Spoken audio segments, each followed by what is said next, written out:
The problem with the welfare reviews and the tightening of welfare is that you're tightening welfare for a sector who are already significantly living in poverty, who are educationally disadvantaged, who are employment-wise already disadvantaged, and it's the wrong approach. So what we don't need is a welfare plan which moves the goalposts for people with disabilities. What we need is a jobs plan which moves people from disabilities off welfare and into work. And that's certainly what the government has said their intention is. Well, it is, but no government's done it properly. This government or the previous government. No government has yet done it properly. And I think that the reason that they haven't is because they've mired employment of people with disabilities in bureaucracy and red tape. And the government has wanted to be in the centre of the conversation and have a whole lot of rules about the employment of people with disabilities. What government needs to do is support and resource the employment of people with disabilities, but work with employers to find out what the challenges are for them and how those challenges can be solved. And the other thing that government needs to do is not do what I say, but do what I do, because the government's record in employment of people with disabilities has dropped from 5.8% of the public service about 15 years ago to 2.9%, and it's shameful. It's a shameful record.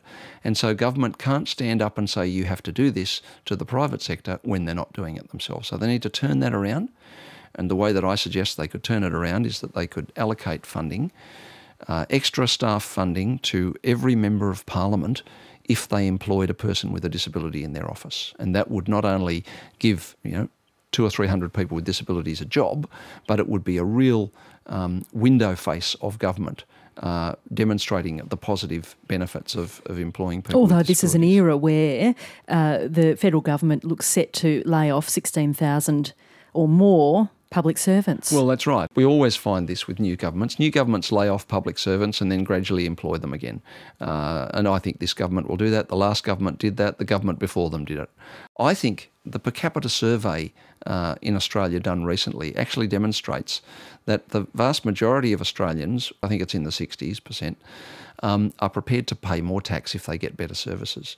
So this bowing to the god of lower taxes is something that I think our society wants to change, and politicians are a bit behind the curve on that. But I believe they'll start to recognise that, I hope sooner rather than later. You've also worked in the corporate sector. Is the corporate sector any better in terms of its record on employing people with disabilities and supporting them in their work? Some sections of it are vastly better, as are some sections of the public sector. Whilst the figure in the public sector is 2.9%, the figure in the Department of Health and Ageing is 10% of people with disabilities in their workforce. So it can be done. You've just got to change your mindset.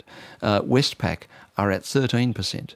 Other organisations... And is that because of an active commitment on their behalf? You've Absolutely. worked in Westpac, you've worked in Qantas? Yes, no, it's an active commitment on their behalf and a planned process towards that, and actually counting, because what you don't count doesn't count. And so you need to set targets for the employment of people with disabilities, work out how you're going to get to those targets, and keep counting and checking on those targets. That's what Westpac's done, ANZ, Telstra, not so much Qantas, unfortunately, although I did work with them. If you go to the website of Australia's Network on Disability, which is the employer representative body on disability issues, you'll see that they've got 150 or a couple of hundred members, private sector organisations who are employing people with disabilities. In this last week as Federal Disability Discrimination Commissioner, what's your parting message to the federal government and particularly to our Prime Minister Tony Abbott? Oh, well, I think continue with the NDIS.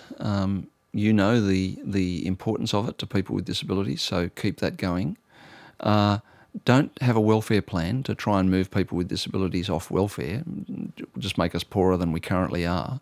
Have a jobs plan. And I think they're the two messages that I want to leave with government, and that I want to leave with the disability sector, because as a result of the downgrading of the role at the Human Rights Commission, and the fact that the Human Rights Commission has experienced a trend down of resourcing for the last 20 years, so it has significantly less capacity now to advocate on these issues. A lot more is going to fall back on the disability sector to do that.